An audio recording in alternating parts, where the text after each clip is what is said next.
In this lesson, we're going to be talking about cryptographic analysis. Cryptographic analysis is a technique that goes back a really long way. One of the techniques that I'm going to discuss here is frequency analysis, the distribution of letters.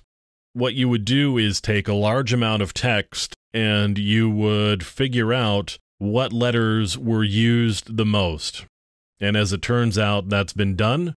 And you can see here, this is actually a frequency analysis of English letters just in common usage. So you can see that E has the most, followed by T, and then after that comes A, O, I, N, and so on.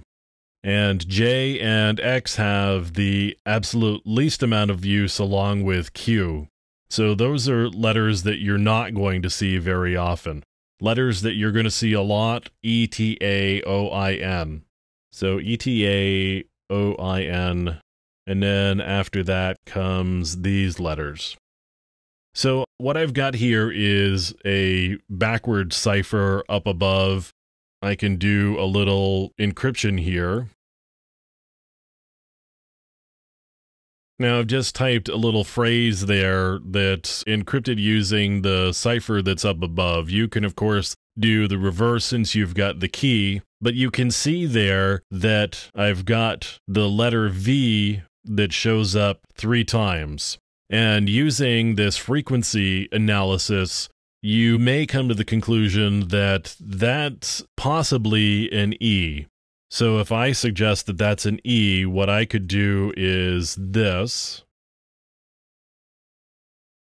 And then I've got some other letters that show up a lot. I've got a couple of O's, and so I may be able to take some guesses as to what those letters are, and you start doing substitutions as you go through based on just this frequency analysis. Now, that would be really easy for a substitution cipher. If you had enough text, it would be even easier because you could actually do a frequency analysis on a large block of text and try to map it back to this chart here. And then you could start doing the substitutions until some patterns started to appear. And you may start to be able to fill in different things with good guesses about what different words are, at which point now you've got some others of the letters figured out. And so you can start replacing the letters that you've just figured out back into the text.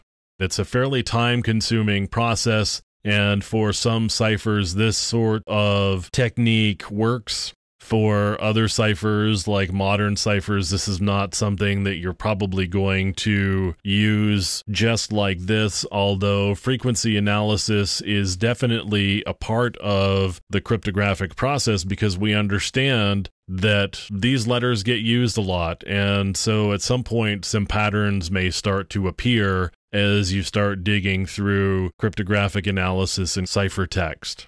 So frequency analysis is definitely one method for doing cryptographic analysis, and it's a pretty important one.